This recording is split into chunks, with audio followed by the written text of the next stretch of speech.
Let's talk about throws we saw from Trey Lance. What did we think of the day that Trey Lance had Wednesday, June 1, 49ers Open OTA?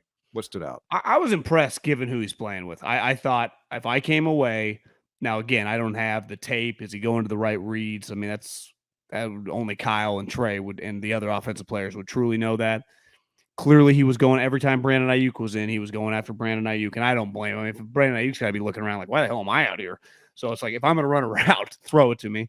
But I just there were a couple throws where there was definitely one where I thought he did the awful drop way down, and it really stood out to me. But for the most part, I don't watch his release and go, this is going to be a huge detriment. Now, again, it's a simulated situation, but I've come away these 2 weeks being pretty positive with the skill set, him making the throws, had a couple wow throws.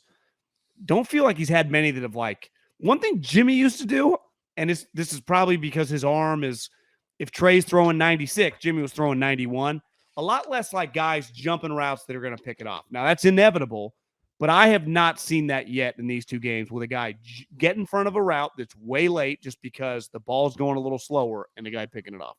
So my overall take is just came away pretty positive. Like, that's a 22-year-old project. Like, we're making progress. It feels just he feels like an NFL player to me. That's now, that means it's going to translate to be 38 touchdowns or could easily be 22. But I just mean, like, if I was standing on the sideline as the, national scout, work for John Lynch, I'd feel pretty positive about what we got in this player. Now, I would say of all the positions, quarterback is the hardest to keep translating, right?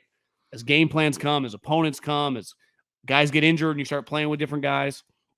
The one thing I told you, now their two best wide receivers are not tall guys. Like, I think ideally you would like one of your two wide receivers. Like, I would rather have Debo with Kyle than AJ Brown. But if you said they had AJ Brown, right? Or, I mean, Jamar Chase isn't huge, but he fucking plays big. A guy like that with Ayuk or a guy like that with Debo.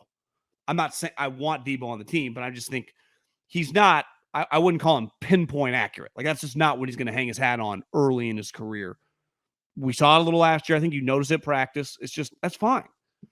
Josh Allen wasn't pinpoint accurate, right? You got to make the big plays on top of that. But the one now luckily Debo and Ayuk are very, very skilled, right? I mean, they played with a guy I wouldn't call pinpoint the last several years and pulled it off okay. But they're going to have to, there's going to be a lot of catching radius used they're smaller guys. So it's like Juwan Jennings.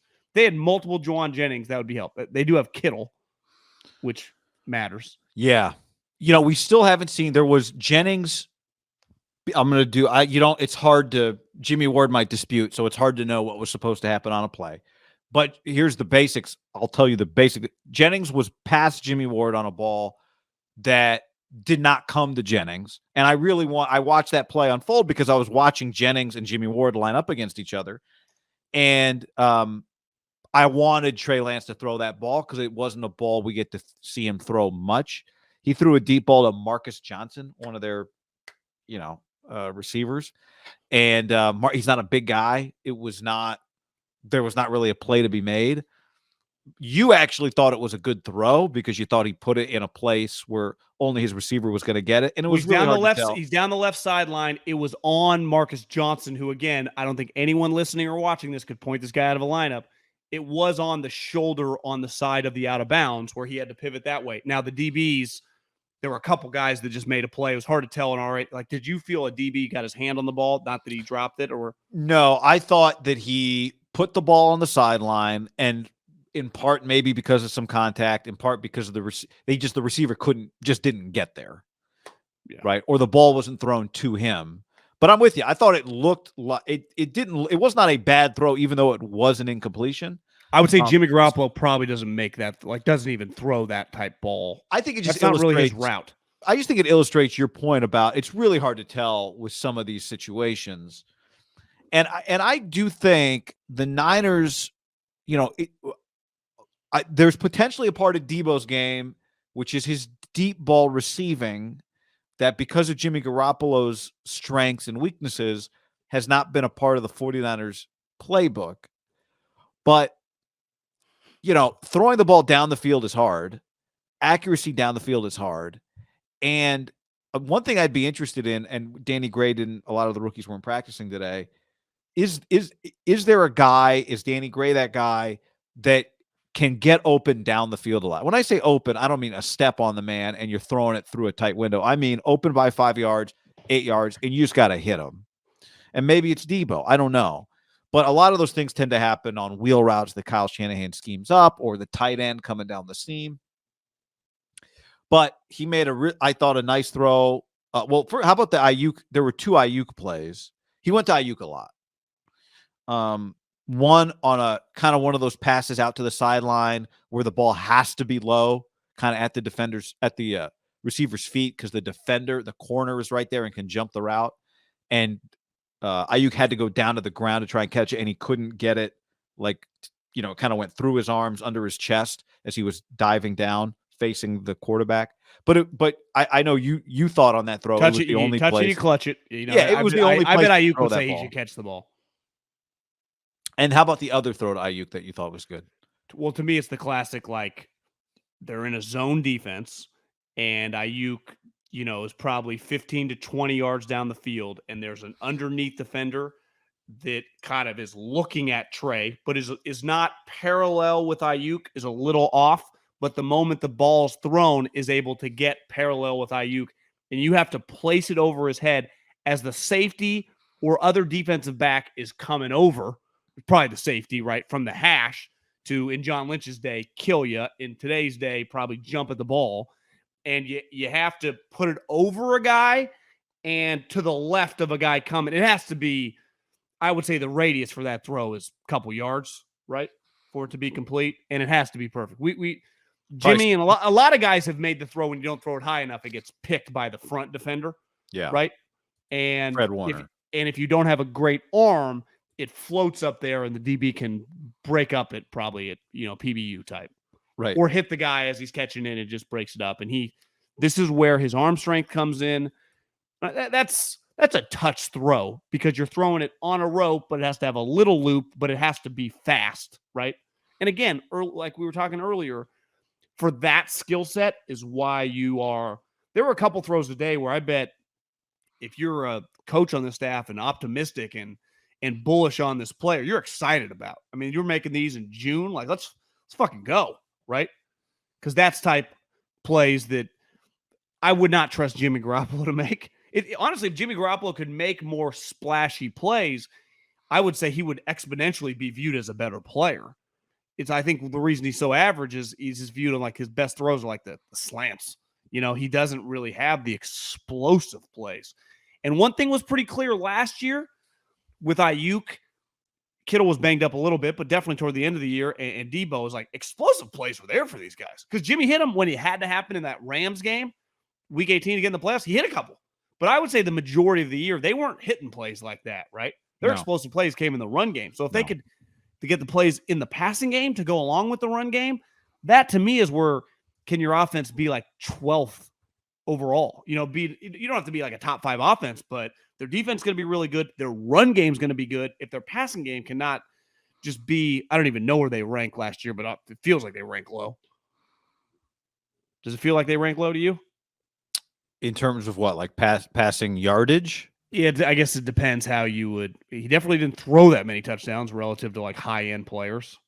Yeah, I mean, I think in terms of yardage, they had to be near the bottom of the league, right? Yeah, I'll look it up right now.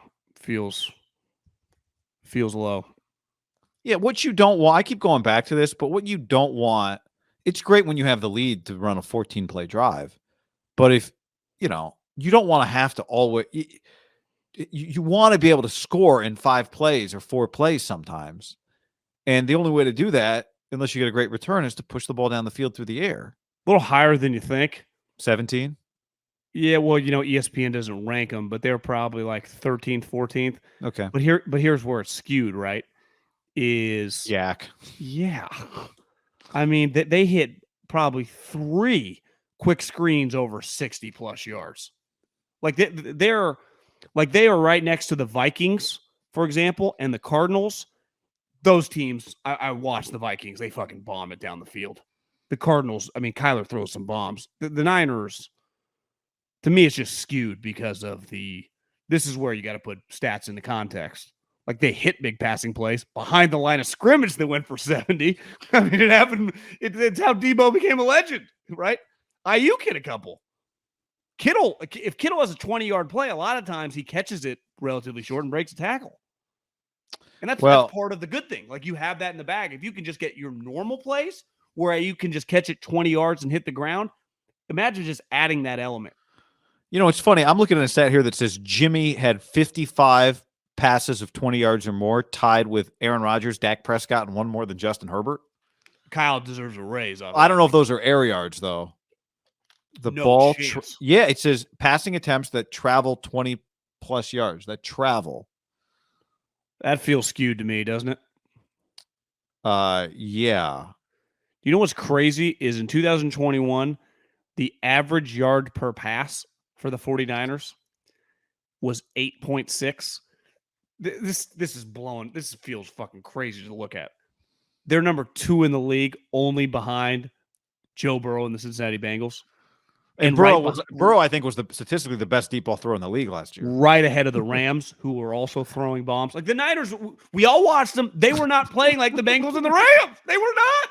Part of like our whole thing with the Rams was like the Rams went to this pass-heavy bombs away, and the Niners were like, run it. Yet the stats, and this shows you to me, that Jimmy stat, I mean, I remember, it honestly sounds a little familiar.